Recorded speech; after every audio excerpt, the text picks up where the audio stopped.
Mari kita berdoa. Bapa, kami menyerahkan diri kami untuk dilawat oleh Roh Kudus sambil kami membaca dan merenungkan firman. Kami yakin bahwa firman-Mu adalah iya dan amin, dan firman ini adalah firman yang hidup. Kami mati tapi kami bisa kenal Engkau. Kami mati tapi Engkau bangkitkan di dalam roh kami lewat pengorbanan Tuhan Yesus. Terima kasih Bapa untuk anugerah-Mu yang begitu besar sehingga kami boleh percaya kepada Engkau. Dan sehingga hari ini, pagi ini, entah kami di sini atau kami di rumah, kami bisa menyiapkan hati kami untuk menyambut firman-Mu. Firman yang menuntun hidup kami. Bapak, kami serahkan waktu ke depan ini supaya Tuhan saja yang beracara di dalam hati kami dan di tengah komunitas kami. Berbicaralah Bapa lewat firman-Mu dan pakai hamba-Mu, layakkan dia, ampuni segala dosanya untuk bisa menyatakan kebenaran firman. Kami serahkan diri kami di dalam nama Tuhan Yesus. Amin. Selamat pagi Bapak Ibu Saudara sekalian. Pagi ini bacaan kita lanjut di 1 Korintus 12. Bapak Ibu Saudara sekalian, kita sebagai orang Indonesia tidak asing lagi dengan ilmu mistis atau ilmu gaib. Dari zaman dulu sampai sekarang di Indonesia ada keyakinan kalau orang yang bisa melakukan hal-hal aneh, hal-hal supranatural itu dekat dengan dewa atau dekat dengan leluhur. Misalnya jaran kepang, kuda lumping, atau tatung di Kalimantan, kuda lumping di Jawa.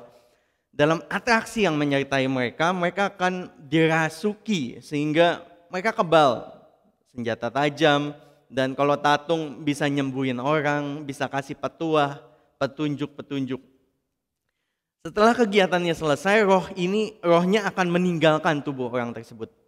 Nah, Bapak Ibu Saudara sekalian, di Korintus ada pemahaman juga yang serupa. Seperti yang kita tahu, sebagian besar mereka adalah orang non-Yahudi. Mereka biasa dengan hal-hal seperti ini, beda dengan orang Yahudi. Mereka kenal firman Tuhan, tapi orang non-Yahudi yang jadi orang Kristen, mereka akrab dengan hal-hal seperti ini. Jadi kalau lihat orang punya kemampuan dalam khususnya dalam bagian ini tentang berbahasa roh, mereka akan kagum. Dan dibandingkan dengan buah roh, kesannya jomplang banget. Ya lebih pilih bahasa roh lah ketimbang bersukacita. Lebih pilih bisa bikin mukjizat lah daripada mampu mengendalikan diri, sabar, ini buah-buah roh ya, setia. Lebih pilih kuasa untuk menyembuhkan ketimbang mengasihi orang yang membutuhkan dengan kesetiaan. Tanda-tanda ini, kuasa-kuasa ini menunjukkan bahwa mereka dekat dengan ilahi. Buat orang-orang Kristen Korintus, orang-orang yang demikian itu baru rohani. Kalau yang biasa-biasa aja banyak. Tapi kalau mereka bisa bernubuat, bisa bikin mukjizat, ini boleh hebat. Nah, Bapak Ibu Saudara sekalian, Paulus masuk di pasal 12 dengan memberikan satu acuan, satu standar untuk menilai isu ini. Dikatakan di ayat 12, tentang karunia-karunia roh, aku mau saudara-saudara supaya kamu mengetahui kebenarannya. Jadi mereka punya konsep mana yang rohani, mana yang enggak, mana yang lebih hebat daripada orang Kristen yang lain. Tapi Paulus bilang bukan itu standarnya. Nih aku kasih standarnya. Ayat 2 dikatakan, waktu kamu masih belum mengenal Allah. Sekali lagi orang-orang non-Yahudi, waktu kamu masih belum mengenal Allah, kamu tanpa berpikir di ayat 2 ditarik kepada berhala-berhala. Kamu itu seperti sapi yang dicocok hidungnya terus ditarik kemana aja kamu ngikut. Kamu seperti narapidana yang ditangkap dan dituntun ke tahanan tanpa bisa berbuat apa-apa. Waktu kamu belum kenal Allah, kamu itu seperti itu. Kamu dicocok hidungnya, ditarik ke berhala ini, dibegoin ke sini, ke situ. Mau. Gak heran karena berhala yang bisu, di sini katakan berhala itu bisu, tuli, mati rasa karena patung doang, kayu doang. Buat orang Yahudi berhala tidak lebih dari karya manusia. Berhala itu dungu dan akhirnya menghasilkan pengikut yang dungu juga. Ngikut aja. Tapi sekarang ayat 3, setelah kamu mengenal Allah, tanda kerohanian sejati bukan kamu bisa bahasa roh, bukan kamu bisa menyembuhkan, bukan kamu bisa bikin tanda-tanda yang hebat. Tanda kerohanian yang sejati adalah ketika di ayat 3 dikatakan ketika seorang dapat mengaku Yesus adalah Tuhan. Jadi Bapak Ibu Saudara sekalian, sesuatu yang kita anggap sepele waktu kita bisa bilang Yesus itu Tuhan, itu semata-mata karya Roh Kudus. Ada banyak orang di luar sana yang tidak dijamah Roh Kudus dan tidak mengakui kebenaran ini. Ada banyak ilah di luar sana, dewa-dewi. Tapi kita yang sudah dijamah oleh Roh Kudus, tanda kerohanian sejati adalah ketika kita bisa bilang Yesus adalah Tuhan. Ini tanda Roh Kudus ada di dalam kita. Bukan dilihat dari kemampuan supranaturalnya. Bapak Ibu Saudara sekalian, kita punya teman, punya saudara, saya punya keluarga yang datang ke gereja yang jauh lebih familiar dengan tanda-tanda secara khusus di bagian ini bahasa roh. Dan saya pikir catatan Paulus di sini perlu kita resapi. Kapan kita bisa tahu, di ayat 3 dikatakan, ketika seseorang berbahasa roh, kapan kita bisa tahu kalau dia memuji Tuhan atau mengutuk Yesus? Nggak tahu. Ini yang terjadi di gereja Korintus. Dan Paulus nggak abu-abu dalam hal ini. Isu ini cukup bikin pusing sampai kalau Bapak Ibu perhatikan Alkitab kita dari pasal 12 sampai pasal 3 pasal ke depan, Paulus membahas khusus tentang bahasa roh. Karena isu ini bikin perpecahan di gereja. Kalau kita flashback sedikit, kita tahu gereja Korintus penuh dengan potensi. Tapi karena banyak potensi, banyak kemungkinan juga untuk clash. Di pasal sebelumnya, pasal 1, mereka bilang, saya golongan Kefas, Paulus, golongan Apolos, saya golongan Kristus. Mereka punya fraksi-fraksi sendiri di dalam gereja. Kemudian di pasal 3 dan di pasal 4, Paulus bilang, kamu memegahkan diri di atas orang yang lain. Kamu menganggap diri kamu lebih hebat dari yang lain. Ada potensi yang banyak untuk perpecahan di gereja Korintus yang sebenarnya diberkati Tuhan dengan banyak karunia. Dan di pasal 12 dan beberapa berikutnya mereka juga berpotensi pecah sekalipun mereka penuh dengan karunia. Hebat-hebatan, gagah-gagahan. Saya bisa ini, kamu bisa apa? Saya doain orang bisa sembuh, kamu bisa apa? Bapak Ibu Saudara sekalian, di pasal 4 Paulus bilang memang ada rupa-rupa karunia. Satu roh. Paulus mendasarkan kebenarannya untuk membahas perpecahan di tengah gereja dengan mendasarkannya pada doktrin Tritunggal. Sebagaimana Allah kita yang esa adalah 3 pribadi, gereja pun harus mencerminkan kealahannya, yaitu lewat kepelbagaian kita. Kita yang berbeda-beda tapi satu, kita yang karunianya macam-macam. Bineka Tunggal Ika gitu ya kalau orang Indonesia kenal. Walaupun berbeda tapi tetap satu. Ada rupa-rupa karunia tapi satu roh. Ada rupa-rupa pelayanan tetapi satu Tuhan. Ada berbagai perbuatan ajaib tapi Allah adalah satu yang mengerjakan semuanya dalam semua orang. 4, 5, 6. Pasal 4, pasal 5, pasal 6. Satu roh, satu Tuhan, satu Allah. Macam-macam tapi yang mengerjakan lewat kita semua adalah satu Allah. Dan Paulus kasih contoh, mungkin di antara kalian ada yang bisa berkata-kata dengan hikmat. Di antara kalian ada yang bisa berkata-kata dengan pengetahuan. Dan seterusnya, ini contoh saja. Jadi ada begitu banyak karunia yang tidak dicatat di sini. Bapak Ibu Saudara sekalian, kalau kita dengar bahasan tentang karunia roh, memang selalu menimbulkan polemik. Apalagi kalau kita ngobrol antar denominasi. Ada ketidaksepakatan. Khususnya di ayat 9 sama 10. Saya bacain ya. Kepada yang seorang roh yang sama memberikan iman. Dan kepada yang lain yang memberikan karunia untuk menyembuhkan. Kepada yang seorang roh memberikan kuasa untuk mengadakan mukjizat. Dan kepada yang lain yang memberikan karunia untuk bernubuat. Kepada yang lain lagi yang memberikan karunia untuk membedakan bermacam-macam roh. Kepada yang seorang yang memberikan karunia untuk berkata-kata dengan bahasa roh. Dan kepada yang lain yang memberikan karunia untuk menafsirkan bahasa roh itu. Tetapi semuanya dikerjakan oleh roh yang satu. Nah, Bapak Ibu Saudara sekalian, memang golongan Kristen ada macam-macam dan punya cara pandang yang berbeda tentang apakah karunia-karunia ini masih tetap dipraktekkan sampai saat ini. Secara umum bisa dibagi 2. Ada kelompok orang Kristen, ini bukan sesat ya, orang Kristen juga percaya Tuhan Yesus, percaya Alkitab. Mereka melihat bahwa karunia rohani berhenti di zaman para rasul. Karena fungsi karunia-karunia ini untuk memberikan legitimasi terhadap berita Injil. Kalau rasul-rasul menyatakan Injil, Yesus adalah Tuhan, terus dibarengi dengan tanda-tanda yang hebat, ini kan makin melegitimasi pesannya. Tapi karena firman Allah sudah genap, sudah utuh, dan kita bisa belajar firman Tuhan, tanda-tanda itu tidak diperlukan lagi. Ini kelompok yang satu. Dan kelompok yang lain berkata bahwa karunia-karunia ini masih dipraktekkan sampai sekarang, Bapak Ibu Saudara sekalian. Namun kelompok yang kedua ini pun tetap terpecah di dalamnya. Bagaimana dipraktekkan, sejauh apa batasannya, sejauh apa kebebasannya. Bapak Ibu Saudara sekalian, karunia-karunia ini banyak gitu ya. Dan waktu saya hari ini nggak banyak, jadi saya nggak bahas secara detail. Tapi intinya saya tangkap di ayat 7. Dikatakan di ayat 7, tetapi kepada tiap-tiap orang dikaruniakan penyataan roh untuk kepentingan bersama. Dikatakan di sini bukan hanya orang tertentu, tetapi kepada tiap-tiap orang. Setiap orang yang percaya kepada Tuhan, yang Roh Kudus tinggal di dalamnya. Setiap orang yang mengaku percaya diberikan karunia itu. Macam-macam karunia. Seperti yang dikehendaki Roh Kudus.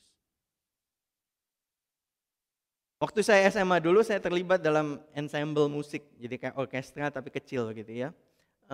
Dan ada beragam alat musik Bapak Ibu Saudara sekalian. Saya dan beberapa teman main recorder yang agak gede, alto gitu ya. Kalau yang kecil kan sopran, agak gede alto. Terus ada yang gitar, pianika gitu ya. Sekali waktu kami tampil di Taman Mini Indonesia Indah. Pas itu juga ada ADMS, kalau Bapak Ibu tahu ADMS nih komposer terkenal, arranger, produser musik juga. Nah, setelah kami mainkan bagian kami di acara itu, saya ingat lagunya Winter Games gitu ya. Setelah kami main lagu itu, ADMS nyamperin kami, kelompok kami, dan nyelamatin guru musik saya yang ngelatih kita semua. Dan secara khusus ke teman saya satu pianis itu. Karena di Winter Games ada satu potong lagu di mana dia harus main sendiri, mainnya harus cepat, dan hari itu dia bermain dengan sangat lancar, rapi, dan indah. Gak tahu udah berapa kali dia latihan lagu itu. Sampai bisa main begitu bagus. Nah, Bapak Ibu Saudara sekalian meminjam analogi ini. Gereja Tuhan dihadiahkan dengan beragam karunia. Lewat pribadi-pribadinya. Setiap kita di tempat ini. Beberapa bisa tampak spektakuler. Macam teman saya yang main piano, solo. Kelihatan semua orang, hebat gitu. Yang lainnya low profile, main pianika, main alto, main sopran gitu ya. Nah, salah betul Bapak Ibu Saudara sekalian kalau karunia ini dipakai untuk mengangkat diri lebih hebat dari yang lain. Teman saya main piano bisa bilang, nih karena saya main piano dan cuma satu yang main piano dan saya main bagus, saya tuh lebih hebat dari kalian. Sabian kamu gak main juga masih ada belasan alto yang lain. Kamu mah apa gitu. Kan salah banget Bapak Ibu Saudara sekalian. Yang main musik tidak lebih hebat dari penerima tamu. Yang khotbah saya tidak lebih unggul dari yang ngajar sekolah minggu. Semua karunia rohani perlu dan dipakai dalam semangat kesatuan. Setiap orang, dikatakan di ayat 7 tadi, setiap orang tanpa terkecuali ketika kita percaya sama Tuhan, Roh Kudus menitipkan karunia itu. Dan itu harus dipakai di ayat 7 untuk kepentingan bersama. Kalau ada satu orang tampak aktif, karismatik, serba bisa. Tapi yang namanya hidup pasti ada kasak kusuk di dalam gereja ya. Dan karena kasak kusuk itu, orang ini menebar perpecahan dalam jemaat. Kita bisa mulai bertanya Bapak Ibu Saudara sekalian berdasarkan pasal ini. Alat ukurnya bukan seberapa karismatik dia ngomong, seberapa mahir dia menggunakan karunia-Nya. Tapi apakah dia membawa kesatuan dalam tubuh gereja. Memang ada rupa-rupa karunia, tetapi satu roh, satu Tuhan, satu Allah yang mengerjakan semuanya di dalam semua orang. Bapak Ibu Saudara sekalian sampai sini Kelihatan nggak? Kekristenan itu punya nuansa yang unik. Paulus tampak ingin menekankan bahwa iman kita, iman yang kolektif, bukan iman yang soliter. Iman Kristen adalah iman yang sifatnya komunal. Masing-masing tidak bisa hidup sama sekali tanpa bantuan dan interaksi dengan sesama saudara seiman. Ini desain gereja, ini desain tubuh Kristus. Karena sama seperti tubuh itu satu, setiap kita adalah bagian dari Kristus. Ada momen dalam hidup kita ketika kita percaya kepada Tuhan. Di ayat 13 dikatakan kita dibaptis oleh Roh Kudus menjadi satu tubuh. Ketika kita mengaku kepada Tuhan, kita terserap di dalam tubuh Kristus.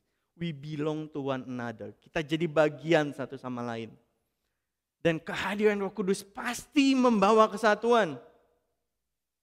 Baik orang Yahudi, di ayat ini dikasih baik orang Yahudi maupun Yunani, baik budak maupun orang merdeka. Tidak ada lagi pengkotak-kotakan. Saya orang Jawa, saya orang Papua, saya Tionghoa, saya bule, gitu ya. Miskin, kaya, kamu punya apa, kamu kerja apa. Gak ada pengkotak-kotakan seperti itu di dalam tubuh Kristus. Karena kita satu di dalam Tuhan. Pendeta dan pejuang kesetaraan Amerika, Martin Luther King Jr. pernah bilang, we must learn to live together as brothers or perish together as fools. Tahu konteks itu, waktu itu dia ngomong tentang kulit putih dan kulit hitam. Tapi saya pikir prinsipnya sama. Kita punya pemikiran yang berbeda, kita punya latar belakang yang berbeda, perspektif yang berbeda, karunia yang berbeda-beda. Dan kita perlu belajar untuk memakainya untuk kesatuan tubuh Kristus. Lantas apa fungsinya perbedaan? Kalau perbedaan tidak ada fungsinya, kenapa Tuhan izinkan ada perbedaan di dalam gereja? Mungkin begitu pikiran kita, Bapak Ibu Saudara sekalian. Sebagaimana tubuh tidak terdiri dari satu anggota, keberagaman di antara kita menjadi bukti bahwa kita adalah tubuh Kristus. Tubuh itu ya campur-campur kayak yang kita punya. Kalau cuma mata doang, itu bukan tubuh, itu mata. Kalau matanya banyak, jadi monster mata, tapi bukan tubuh. Kebayang nggak kalau tubuh itu jempol semua? Aneh banget. Dengan kata lain Paulus bilang, jangan menganggap diri hebat karena kamu bagian tertentu, kamu kelompok tertentu. Atau jangan belagu karena kamu punya karunia spesifik yang nggak semua punya. Mungkin di gereja kita cuman kamu yang punya. Sekalipun begitu kebenarannya, jangan hebat-hebatan. Dan merasa, saya nggak butuh yang lain. Saya unggul. Sebagai penegasan Paulus berkata bahwa perbedaan itu bukan sekedar hasil acak evolusi mikro gitu ya. Kalau hidungnya di sini bukan di belakang begitu ya, kupingnya di sini gitu ya. Itu bukan sekedar tahu-tahu jadi manusia kayak gitu Bapak Ibu Saudara sekalian. Kan di ayat 18 dikatakan Allah telah memberikan kepada anggota masing-masing secara khusus satu tempat pada tubuh seperti yang dikehendakinya. Setiap kita Bapak Ibu Saudara sekalian sudah ditempatkan Allah secara khusus di dalam tubuh Kristus. Spesifik loh Allah ngomongnya. Dia nggak bilang digabungin jadi satu gitu, kayak main kelereng digabungin udah jadi gundukan kelereng. Enggak. Tuhan menempatkan kita secara khusus dalam tubuh Kristus seperti yang dikehendakinya secara khusus, secara spesifik. Jadi sekali lagi gak bisa ada orang yang menyombongkan diri. Saya bibit unggul, kamu mah kayak sekam banyak gitu ya. Hilang satu gak ngepek. Melainkan dengan rendah hati menyadari bahwa setiap kita hanya dititipi oleh Allah. Karunia kita, karakter kita, perspektif kita, semuanya itu titipan. Nature, nurture yang bikin kita sekarang seperti apa adanya sekarang. Macam tukang pos loh. Tukang pos, ada tukang pos, dua tukang pos gitu ya. Yang satu bawaannya banyak, parcelnya banyak, yang satu bawaannya dikit. Kan lucu kalau dia bilang, nih punya aku hari ini, paketnya besar banget. Terus wah suratnya banyak begitu. Berbangga atas paket yang harus dikirimkannya. Absurd ya. Aneh karena baik surat maupun parsel itu nggak bakal dia pajang di rumah. Parsel terbesar yang saya kirim hari ini. Parselnya harus dikirim. Suratnya harus dikirim seberapa banyak pun surat yang dia dapat hari itu. Demikian juga dengan kita. Setiap kita hanya dititipin karunia untuk dipakai buat kemuliaan Tuhan. Untuk membangun satu sama lain. Perbedaan adalah sesuatu yang pasti. Suatu keniscayaan. Gak bisa dihindari.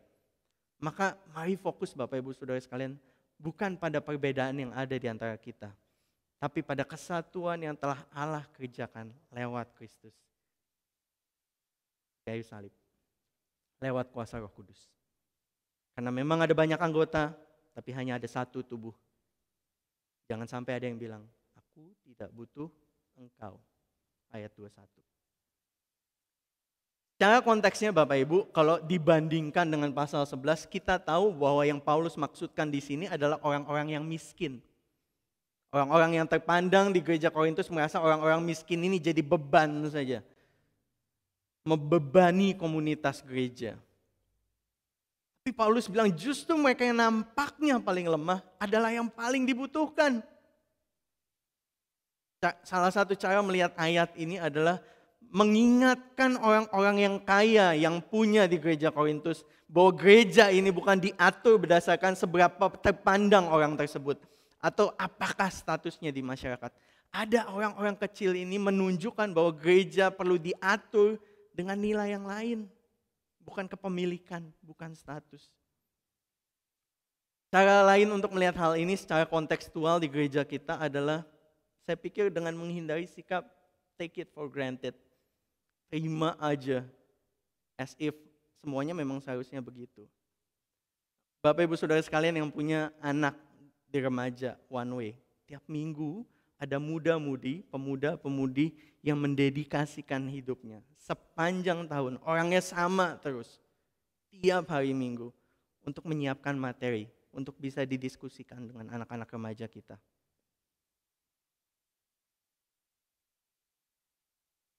Kalau kita lupa, mungkin dalam doa pribadi kita bisa doakan mereka. Nanti pas jemput anak-anak, ada yang jemput anak-anak mungkin ke Kensington, kita bisa bilang terima kasih. Yang di rumah waktu nyalain TV kan tinggal pencet tombol on off gitu ya. On, connect ke YouTube, nyambung semuanya. Tinggal duduk santai, tapi sadar tidak, di gereja, di tengah minggu, sampai hari Minggu, ada begitu banyak persiapan yang harus dikerjakan. Pemain musik yang harus latihan. Teman-teman yang di bidang teknologi, YouTube, apa segala macam harus disiapin. Kita yang ada di sini Bapak Ibu Saudara sekalian, waktu datang sudah disambut dengan senyum, walaupun gak kelihatan karena ada maskernya. Mereka harus bangun lebih pagi, nyiapin kita, nyambut kita. Kursi yang kita dudukin hari ini ada 4 kali ibadah, berarti tiap kali pindah ibadah ada yang ngelapin kursinya, toilet ada yang ngelapin. Sesuai protokol COVID. Bapak Ibu Saudara sekalian, kita butuh satu sama lain. Tentu tidak sempurna. Dan kita perlu terus berbenah kalau ada kekurangan. Jadi mari saling beranugerah, mendukung. Kalau ada yang salah, sebelum diomelin, ditanya apa yang bisa dibantu, apa yang masih kurang. Jadi ingat kapan hari ngobrol sama Pendeta Joni bilang gini, kalau orang gak pernah ngalamin susah payahnya membangun dan mempertahankan persekutuan, mempertahankan gereja, dia gak akan pikir 2 kali untuk memecah. Dan saya pikir benar ya, kalau kita udah invest sesuatu dalam komunitas, pekerjaan kita sayang banget sama pekerjaan kita. Kita invest, kita sayang banget sama komunitas kita. Kalau orang-orang yang gak bisa lihat itu, mereka akan dengan gampangnya memecah apapun caranya. Please don't take it for granted. Karena apa yang kita nikmati, apa yang bisa kita alami saat ini merupakan upaya senyap, gak kelihatan dari begitu banyak tangan dan kaki tubuh Kristus di gereja kita.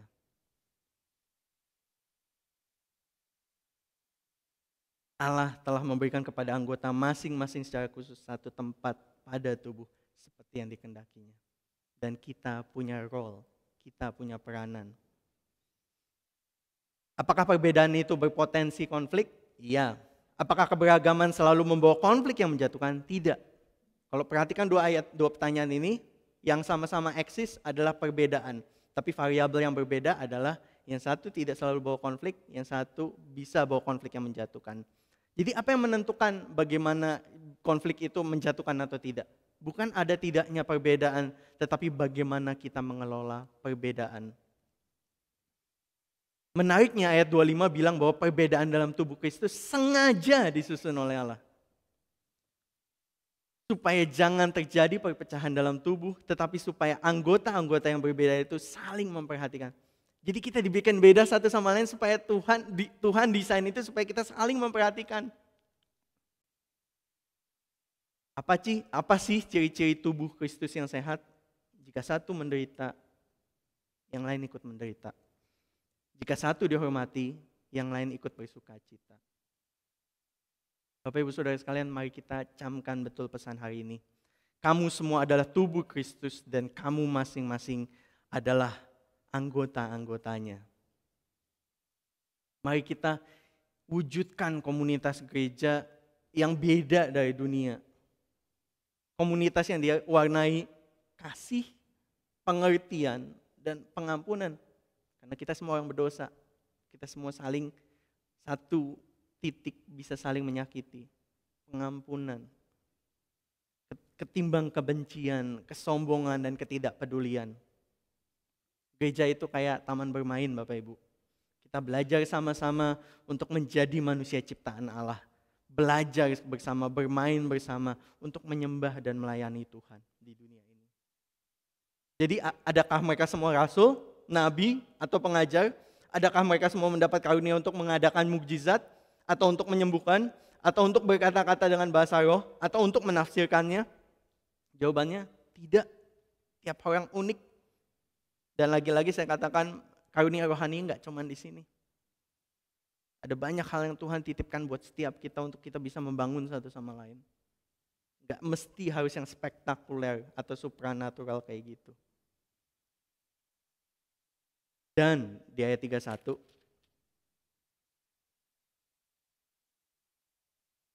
berusahalah untuk memperoleh karunia yang paling utama. Jadi di atas semua yang hebat itu, yang orang Korintus pikir, wah bahasa roh ini mantap, menyembuhkan itu keren. Di atas semuanya itu ada karunia lagi yang jauh lebih hebat, jauh lebih utama, dan semua orang bisa miliki. Dan berusahalah untuk mendapat karunia itu. Apa karunia itu? Saksikan minggu depan. Pasal 13 Bapak Ibu ya. Intinya hari ini, Bapak Ibu Saudara sekalian, kita adalah tubuh Kristus. Bagaimana Bapak Ibu melihat gereja IPC? Solid? Atau cuman kelihatan solid tapi di bawahnya rapuh? Perbedaan itu pasti, konflik gak terhindarkan. Tapi dasar yang kita pegang akan menentukan bagaimana kita meresponi segala macam tantangan dalam bergereja, dalam hidup bersama. Semoga perenungan hari ini bisa menggugah dan meluruskan cara pandang kita yang bengkok. Bapak Ibu Saudara sekalian, jemaat IPC adalah orang-orang percaya yang meski berbeda-beda, karunianya berbeda-beda, latar belakangnya berbeda-beda, perspektifnya berbeda-beda, namun kita tetap bahu-membahu membangun kesatuan tubuh Kristus. Amin. Mari kita berdoa. Bapa, kami bersyukur untuk hari ini, untuk firman-Mu. Pimpin kami terus setiap anak-anak-Mu di tempat ini. Kami rindu firman ini gak jadi firman yang sekedar lewat begitu saja, tapi kami rindu firman ini membawa perubahan dalam hidup kami. Bagaimana kami menjalani bagian kami sebagai anggota tubuh Kristus, secara spesifik di IPC. Terima kasih Bapak untuk firman-Mu. Teruslah berbicara kepada kami. Dalam nama Tuhan Yesus kami berdoa. Amin. Tuhan berkati.